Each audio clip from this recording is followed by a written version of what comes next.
That was it from what I have right now. You have another question for me? No. Well, no more questions. Okay. Who wants to chime in on this? Okay, look, go on, you're back on. Right? Okay. So in terms of effects on patients, they did find some improvement in financial security. They found some improvement in mental health outcomes, and they self-reported depression, reduction in self-reported depression among the people who won the Medicaid lottery and got Medicaid. But there was no discernible impact on physical health outcomes. And if you remember the debate over the ACA, there were charges that we're going to save lives with this law. We are going to, if you oppose this law, you're going to be responsible for thousands or hundreds of thousands of deaths.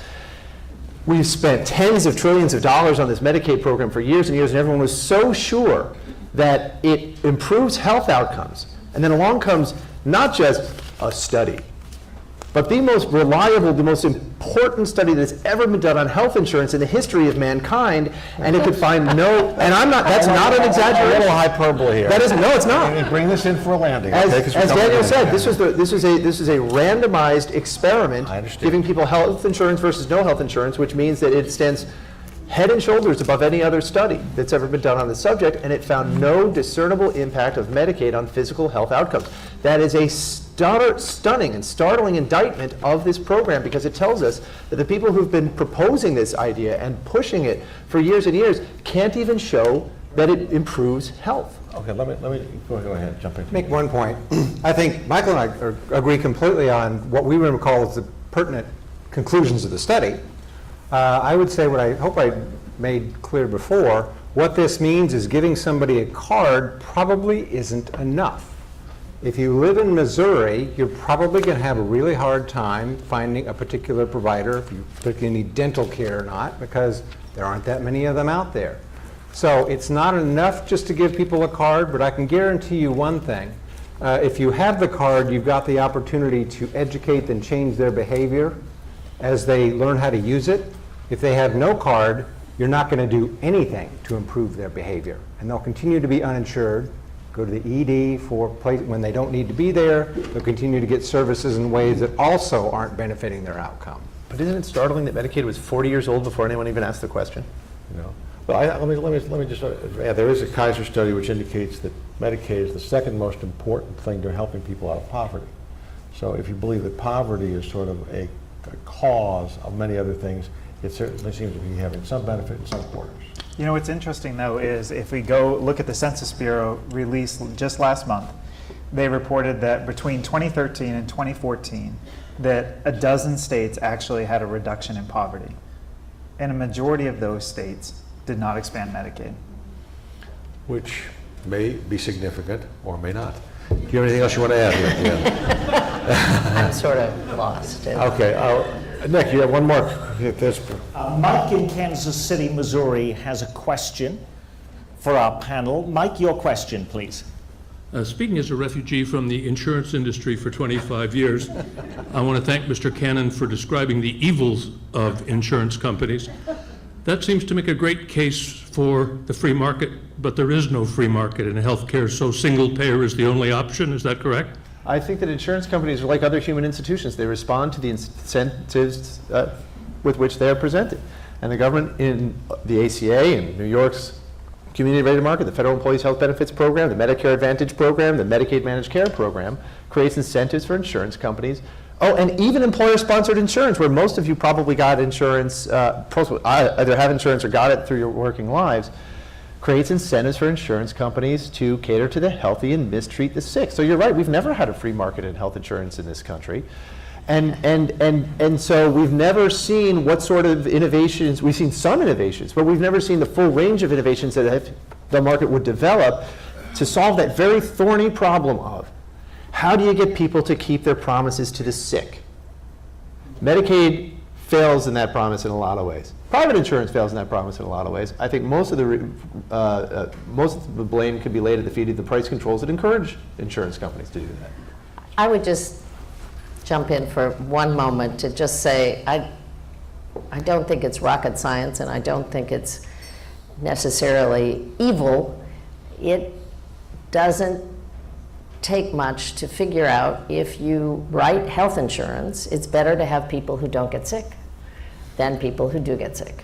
And in the old days, that was a pretty good way. Health screening, ask a lot of questions, look at histories, look at operations, look at your drug bills, and figure out who you wanted as your client base. That wasn't driven by government.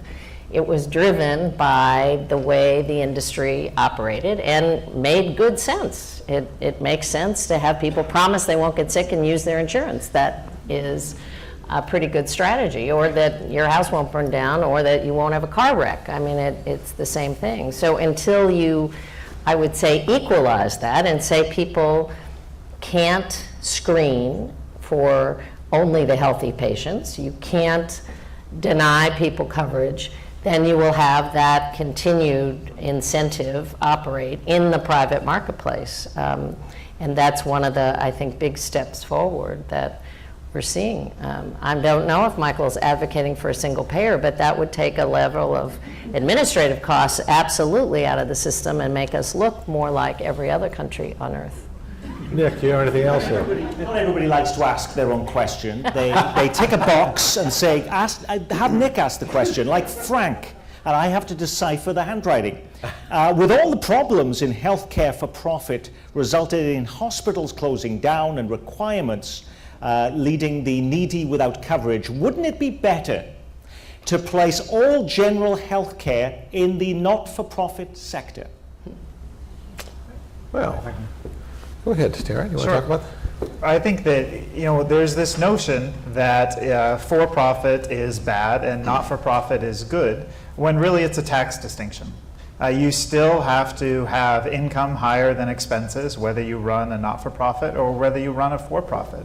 And I think that there's this notion that somehow those that run not-for-profits are more benevolent and less focused on the bottom line.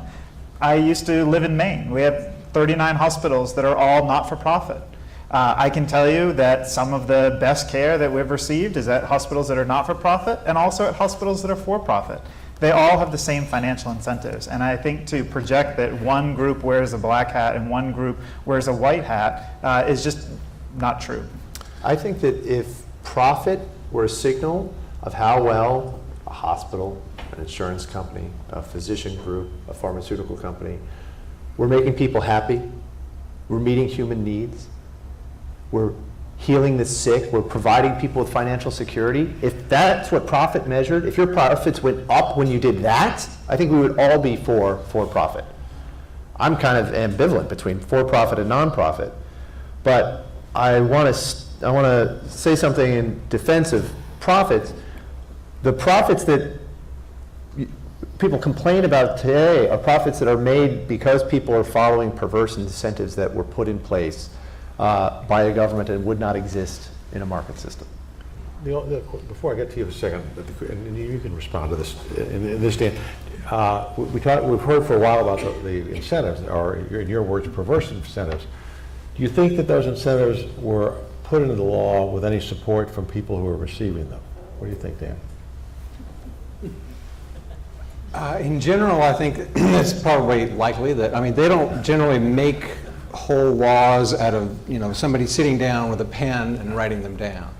The quick answer is there's probably some level of discussion about what the incentive should be, and those sometimes aren't always completely public-minded. Okay. I've got an answer. If you, Sure. I know you do. Go ahead. the people who work under those incentives have more influence over them than anyone else. There's a theory in economics called the bootleggers and Baptist theory of regulation. It really applies to any sort of government activity, and the idea is that behind any government involvement in the marketplace or even national defense, there are two kinds of supporters that back that and get that enacted into law. They're the Baptists, and the economists who coined the term talked about blue laws in the South. The Baptists supported blue laws in the South because they didn't want you drinking on the Lord's Day. They're the true believers in that law. The bootleggers are the people who made money selling liquor on the Lord's Day, and they supported the laws too, and they contributed to the candidates who supported those laws because they made money doing that. And if you look at at all areas of public policy. You'll see these sorts of bootleggers and Baptist coalitions everywhere. I think that in healthcare, that's sort of represented. We've got both sides of that, both parts of that coalition represented on this stage. People who truly believe in a government guarantee of access to universal care, and people who profit from that government guarantee of access to universal care. And it's that latter group has an awful lot of say over how those laws are made, whether they're passed, and how they're implemented. And that's why the biggest supporters of expanding Medicaid in Missouri and Kansas and every other state in this country are that state's hospital association. Okay. Well, I would just suggest that as you look at the economics of health plans, Medicare, with about 53 million beneficiaries, has the lowest administrative costs, runs at about 2 to 3%. A lot of private insurance companies are in the 15 to 20%, and the medical loss ratio has helped that somewhat. Medicaid also runs at a very low administrative cost, which is just by way of saying that most of the costs of those programs actually are delivering services. Now, do hospitals make money off those services? We hope so, because they'll keep their doors open. Do doctors make an income off the services they provide? Yes. Is it too much or too little? That, I think, is an ongoing debate, but most of this money is going into the private marketplace, healthcare providers, doctors, nurses, dentists, drug companies, device companies, and it is not government-run anything. It's government paying for benefits that are delivered by private sector employees, whether they're in healthcare or in device or drug companies. So I think we have a little bit of misnomer about who actually is paying for and who delivers the most efficient care. And I don't think there's any question the government programs, year in and year out, deliver the most efficient levels of care, less administrative costs, less overhead costs than do the private sector programs. Nick, last question. One of the laws of the American public square is that the questions come completely from the opposite side of where I'm actually standing. And I now go to Beverly right up front here with the next question. Would you mind standing for us, Beverly? Not at all. I'm a health insurance agent and the past president of the Greater Kansas City Association of Health Underwriters. And Mrs. Sebelius, I'm disappointed to hear you continue the myth that was started with Nancy Pelosi by saying that prior to Obamacare, ACA, that in the individual marketplace, they could drop you from coverage just because you got sick. We have guaranteed renewability and have for years, and they could not do that. That was against the law before.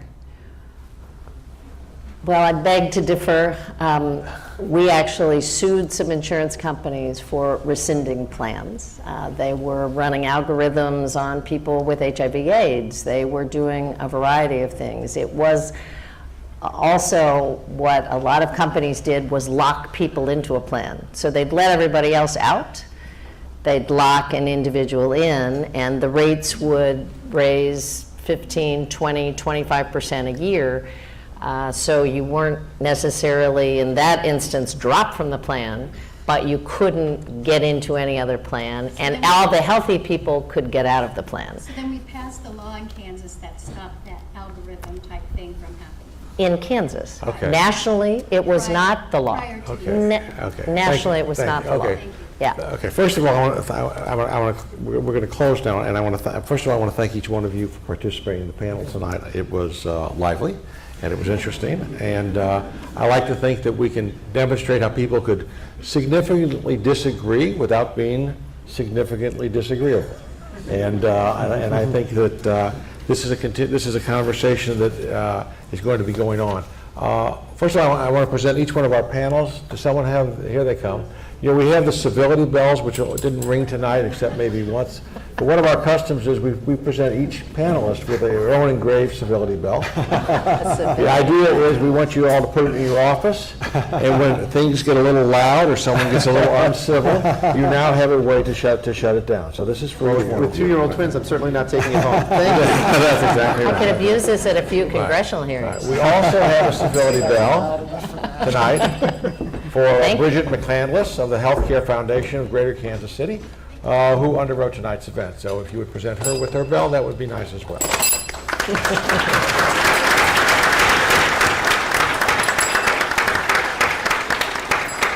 If we did not get to your fact check or question tonight, you can go to Facebook or Twitter and we will answer them.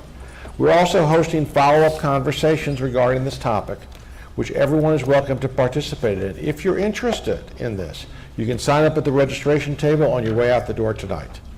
I want to thank our student volunteers for all their help, as well as Jack McLaren, an APS member, who provided transportation for one of our panelists to and from the airport, and the APS staff for their hard work that made this happen, particularly the person that makes everything really happen, Kim Jacobs, and who's back, standing right back there.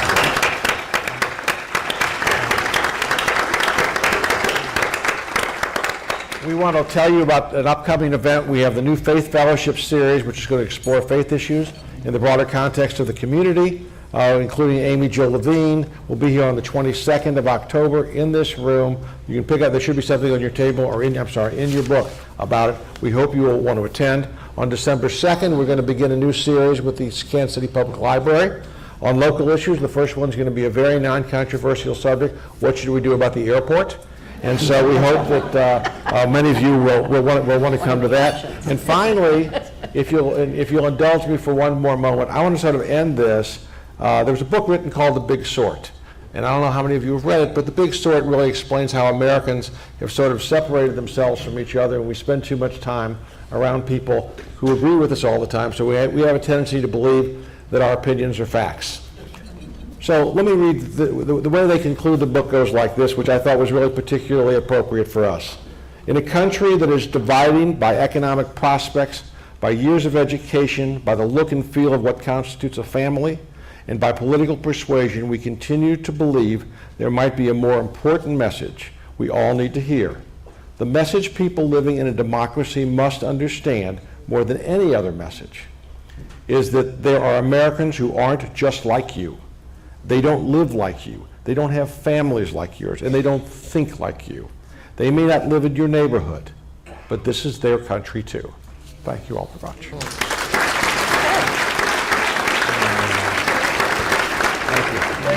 Really enjoyed having you. Really did. Pleasure to meet you. I think I'm going to see if I can get your